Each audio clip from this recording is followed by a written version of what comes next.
পরে কালে কালে তিন কাল, তিন কালের তিন অবস্থা। শৈশবে দুর্বল, যৌবনে সবল। আবার সবল যুবক বেঁচে থাকলে বুড়াকালে কিন্তু দুর্বল। দুই দুর্বলতার মাঝখানে যৌবন সবল জীবন, বড় মজার জীবন। এরে যুবক, ছিলে কয়দিন আগে দুর্বল, অসহায়, পরনির্ভরশীল। আবার বেঁচে থাকলে কিন্তু অন্যের হাতে পরনির্ভরশীল হয়ে যাবে। তাই যৌবনটা মাতলামি আর পাগলামির নয়, এটা আমার দেওয়া উত্তরাধিকারের সূত্রে তোমার কোনো পাওয়া নয়। তাই করব কি দেখেন তো, দুর্বলের সেবা লাগে। বলেন কি লাগে? দুর্বলের কি লাগে? সেবা লাগে। তাই সেবার জন্য লাগে মায়া। বলেন কি? মায়া। তাই বুড়া দুর্বল, তার লাগবে সেবা। সেবার জন্য লাগবে মায়া। বুড়ার দিকে তাকাইলে যদি মায়া না লাগে, এই বুড়াই সেবা পাবে না। প্যাঁচ খাইছে এখানে। বুড়া হয়েছে এই জন্য নয়, আমি ঘরে আছি এই জন্য আমি অবহেলিত, ব্যাপারটা এমন নয়। ব্যাপারটা হইল তোমার দিকে তাকাইলে মায়া লাগে না, দুর্বলের সেবা লাগে। মায়া ছাড়া কোনোদিন কেউ কাউকে সেবা দেয় না। মায়া হইলে আর কিছু লাগে না। তাই দেখো, তুমি বুড়া বুড়া কালে অসহায়, কিন্তু তোমার নাতি নাতনি দোলনায় দোলে। এরা কিন্তু সময় মতো সব পায়। তাদের শিশু জীবনে দুর্বল, কিন্তু দুর্ভাগা নয়, আনন্দে। এখন প্রশ্ন হইল, শিশুরা কেন পায়? চাওয়ার আগে পায়। আল্লাহ রাব্বুল আলামিন বলেন, সেটা তো আমি জানি, দুর্বল করে দুনিয়াতে প্রেরণ করি। এই দুর্বল শিশুরে যদি সেবা না হয়, তার লালন সম্ভব নয়। তাই আমি আল্লাহ কৌশলী করিলাম কি, ওয়ালকাইতু আলাইকা মাহাব্বাতাম মিন্নি। এটা শুধু মূসা আলাইহিস সালাতু ওয়াস সালামের বাবতে নয়, প্রত্যেক নবজাত সন্তানের আল্লাহ রাব্বুল আলামিন দুনিয়াতে প্রেরণ করতে কোরআন বলে তার চেহারার ভিতরে মহব্বতের মেকআপ কইরা দে। প্রত্যেকটা বাবা মার কাছে তার সন্তান বড় প্রিয়। রাজার কাছে রাজপুত্র যত না আদরের, একজন ভিক্ষুক মানুষ, নিরীহ মানুষ, তার ডালা বাসায় সন্তান যদি আসে, এটা তার কাছে তার চেয়েও বেশি আদরের। আবার আল্লাহ রাব্বুল আলামিন বলে, আমি আল্লাহ জানি কৌশলী, এই দুর্বলের সেবা লাগবে, মায়া ছাড়া সেবা নাই। তাই আমি নবজাত সন্তানের চেহারার ভিতরে মায়ার, মমতার, মহব্বতের কলপার মেকআপ করে দিলাম। দেখো তোমরা, কোরআন বলে মা এমন তিনটা কষ্ট করে, যে কষ্টের ভিতরে বাবা কোনোদিন অংশীদার নয়। এক হলো গর্ভের ধারণ, এটা একক মায়ের কষ্ট।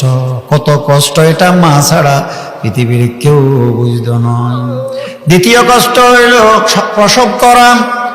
এক প্রসবের কষ্টরে যদি শত পুরুষের ভিতরে ভাগ করে দেওয়া হতো, কসম খোদার, এই কষ্টের জ্বালায় সন্তানের আমরা টুটি চিপে মেরে ফেলতাম। কিন্তু মা এমন কষ্ট করছে। এরপরে রক্ত চোষায় 2 বছর দুধ খাওয়ায়, আরো 6 বছর পর্যন্ত কোলে কোলে মাথায় কাঁধে করে করে তারে বড় করে দিছে। কেন? এত কষ্টের পরে তো লালন করার কথা ছিল না, ছিল মেরে ফেলা। আমরা একটু দুঃখ পাইলে কারো কথায় তারে আমরা থাপ্পড় দিই, কিন্তু মা এত কষ্ট করলো, কই তার থাপ্পড়? আল্লাহ রাব্বুল আলামিন বলে, ও মা, এই 3 কষ্ট তোরা আছে, তবে আরো কষ্ট তোর করা লাগবে। বাকি তোর হাতে সন্তানের কেমনে লালন করাইতে হবে, এটা আমি আল্লাহ জানি। তাই সন্তানের চেহারাতে মহব্বতের এমন এক মায়ার মেকআপ করে দিলাম। সন্তান জন্মের পরে মা বেহুশ হয়, হয় না? হয় না?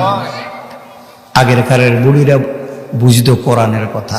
আগের মানুষগুলা মূর্খ ছিল, কিন্তু ওদের জীবনে কোরআন হাদিসের চর্চা ছিল, কাজে কর্মে, কথায় কাজে। এই জন্য বলতো, রে বাচ্চাটার একটু চোখের উপরে ধর, একটু চোখ মেলেনি, দেখ দেখ দেখ দেখ। যদি চোখ মেলে তো এই সন্তানটারে ওই মায়ের চোখের উপরে ধর, যদি তার চোখে তার সন্তান নজরে পড়ে তাহলে তার হুঁশ ফিরে চলে আসবে, সব দুঃখ ভুলে যাবে। এই মায়ার কারণে শিশুর লালন হয়ে গেছে। বলেন সত্য না মিথ্যা? এটা না আর অন্য কিছু নেই। বাপ হাড় ভাঙ্গা খাটুনি কেটে বর্ষাতে ভিজে ভিজে পয়সা উপার্জন করে, ওই 7 সমুদ্র 13 নদীর পারে 12 বছর বিদেশে গেছে, এই যে পড়ে আছে পয়সা উপার্জন করে দেশে পাঠায় সন্তানের মায়াতে। একই কাম, সেটা হইল মায়া।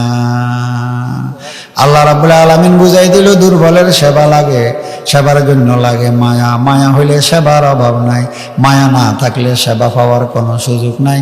তাই ভাইয়ের জন্য যদি ভাইয়ের মায়া হয় তাহলে অভুক্ত ভাই খাবার পাবে ভাইয়ের ঘরে। ভাইয়ের যদি মায়া না হয় তাহলে খাদ্য কুকুরে খাবে, পুকুরে ফেলে দেবে, ভাই ভাতিজা উপোস থাকবে। ঠিক না বেঠি?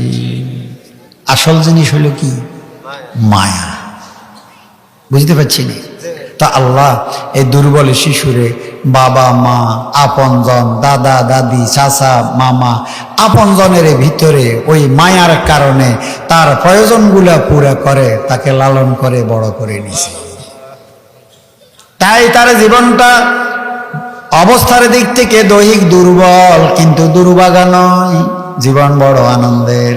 ওই যে দেখেন না এখন কোলে করে বইছে, কত মজার, দাদা নাতিন রে লই, কথা বুঝেন না? কথা এটাই নিয়ম। এখন প্রশ্ন হলো, বুড়া যদি বুড়া হয়, আল্লাহ বলে বুড়ারে তো দুর্বল আমি করি, কোন বুড়া তো বুড়াকালে দুর্বল হইতে চায় না, বানাই আমি। তাই বুড়া যদি দুর্ভাগ্যের জীবন হয়, দোষটা কি আমার? কথা কয় না? আমরা তো কই আল্লাহর, আমরা কই আল্লাহ ও মরে, আমার বুঝি দেখে না, আমারে বুড়া করে এখন এই ধরাতে এই কষ্টের ভিতরে ফালাই রাখছে। আল্লাহ বলে না, তোমার সামনে তোমার নাতি দুর্বল হয়ে কত আনন্দের, তুমি দাদা বুড়া হয়ে কেন তুমি দুর্ভাগা হবে? মূলে তো দুর্বলতা দুর্ভাগ্যের মূলে কারণ নয়, কারণ অন্যটা। এটা তোমাকে বুঝতে হবে। ঠিক সেই কি? সেবার জন্য মায়া। আল্লাহ রাব্বুল আলামিন এই জন্য বান্দারে বলে, ও আমার বান্দা, বুড়াকালে দুর্বল হবে, বেঁচে থাকলে দুর্ভাগ্যের জীবন। তবে এই বুড়াকালে দুর্ভাগা ওয়াসেকপুর গ্রামে যারা আছে, এরা বুড়া হওয়ার কারণে নয়, বরং এদের যৌবনে অপকর্মের কারণে।